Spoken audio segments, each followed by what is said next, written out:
Adam. Ya. Mas Adam mualaf. Alam mualaf. Sebelum masuk Islam, Mas Adam benci sama KRS emang? Benci yang sangat luar biasa. Ini naudzubillah, walaupun sekarang saya bilang naudzubillah. Tapi kebencian saya itu waktu itu karena ada dasar sebenarnya sih. Waktu itu ada dasar saya adalah ketika melihat seorang ulama begitu kan ya, memanfaatkan banyak orang waktu itu untuk mengendalikan syahwatnya pribadi. Itu pandangan saya dulu waktu itu, Mas. Nah, saya melihat ini suatu yang nggak beres karena Islam itu nggak pernah ngajarin seperti itu, nggak pernah ngajarin mengendalikan banyak orang dengan satu orang gitu kan. Harusnya mengendalikan orang dengan satu Islam, baru saya berpendapat. Itu yang pandangan saya seperti dulu. Gitu. Pada waktu sudah masuk Islam atau belum? Belum, Mas. Masuk Islam tapi masih berantakan Islam. Tapi sudah masuk Islam, tapi tetap masih benci sama KRS. Masih. Kalau sekarang, Masya Allah, saya kalau bisa diminta untuk bermohon sama beliau, saya pengen minta maaf sebesar-besarnya. Pengen peluk beliau kalau saya diizinkan gitu kan ya. Saya pengen cium kalau boleh juga. Saya pengen minta maaf sebesar-besarnya karena bagi saya ini sesuatu yang sangat luar biasa zalim bagi saya. Kenapa? Karena saya baru tahu sekarang ketika saya belajar Islam bahwa beliau adalah ulama yang sangat baik banget. Gitu kan ya. Bukan seorang Habib Rijiknya. Gitu kan ya. Seorang yang bisa membawa hikmah kepada umat. Seorang yang bisa membawa kebaikan kepada umat. Demi Allah saya katakan ketika saya benci sama Habib Rijik itu, demi Allah saya belum kenal Islam secara menyeluruh. Maka itu hanya sebuah frame bahwa Habib Rijik itu seperti ini. Dan itu sesuatu yang bagi saya sekarang ini saya menyesal, betul-betul menyesal gitu kan ya. Dan saya lihat bahwa sekarang, Masya Allah, sekarang kalau kita lihat sholat subuh berjamaah setelah 212 itu makin ramai banget. Kemudian banyak sekali orang-orang yang mau mengenal Islam, banyak sekali orang-orang yang pengen belajar Islam, Masya Allah.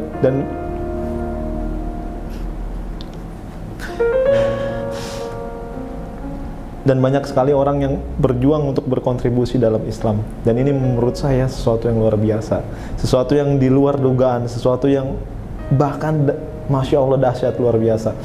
Dan sekali lagi saya mau memohon maaf kepada Habib Rizik Syihab. Kalaupun disempatkan untuk bertemu, saya ingin memeluk beliau, saya ingin minta maaf.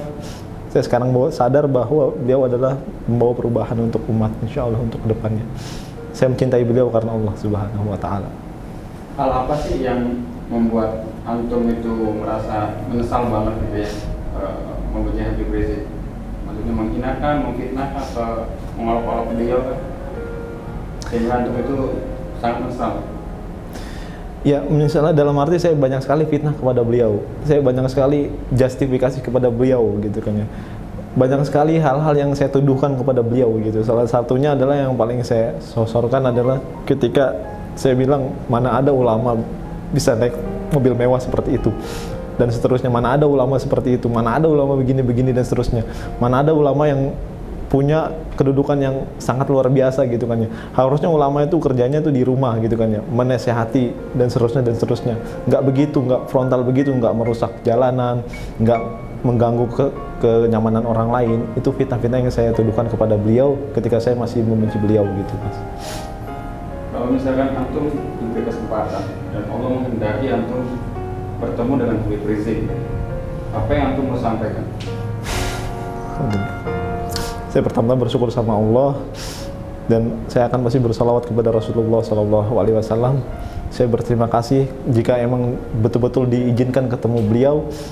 Saya akan cium tangannya, saya akan peluk badannya, saya akan memberikan suatu pesan kepada beliau. Ya Habib, saya memohon maaf, saya minta maaf sebesar-besarnya. Saya telah pernah membenci Habib, pernah mendiskriminasikan Habib, pernah juga untuk tidak percaya dengan Habib. Dan sekarang saat ini saya mau menghadap beliau dan saya akan meminta maaf sebesar-besarnya. Dan saya janji saya akan merubah semua itu menjadi sebuah cinta kepada ulama, menjadi sebuah orang yang bermanfaat dalam Islam, seperti yang Habib ajarkan dan seperti hikmah yang telah Habib ajarkan kepada umat. Gitu.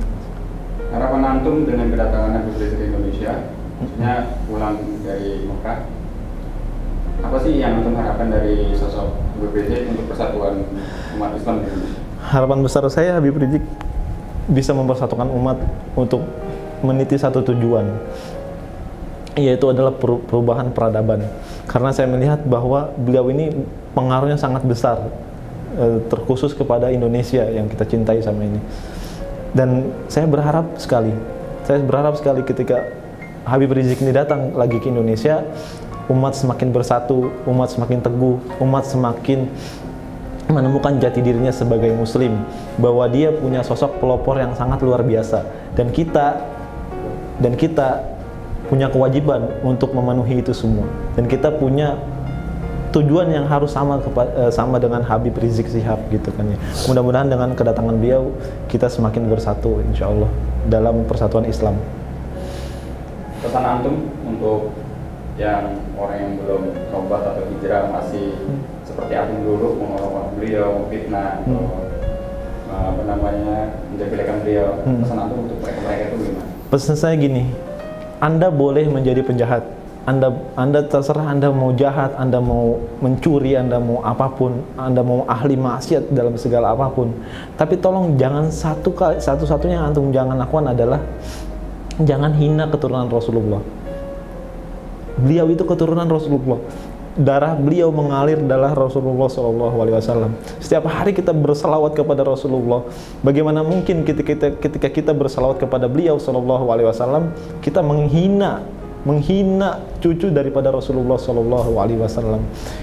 Dan ketahuilah teman-teman sekalian, bahwa ketika Anda menjelekkan Habib Rizik Syihab, pasti ada masalah dalam diri Anda. Kedekatan Anda kepada Allah itu kurang dekat, demi Allah saya katakan. Karena itu yang saya rasakan dulu. Dulu saya kedekatan dengan Allah Subhanahu wa taala itu sangat jauh. Makanya saya membenci segala ulama, membenci termasuk Habib Rizik Syihab. Maka perhatikanlah, ketika Anda belum mampu untuk mendekatkan diri kepada Allah Subhanahu wa taala, minimal Anda jangan sekali-sekali menghina cucu Rasulullah SAW. Karena itu dagingnya beracun insyaallah.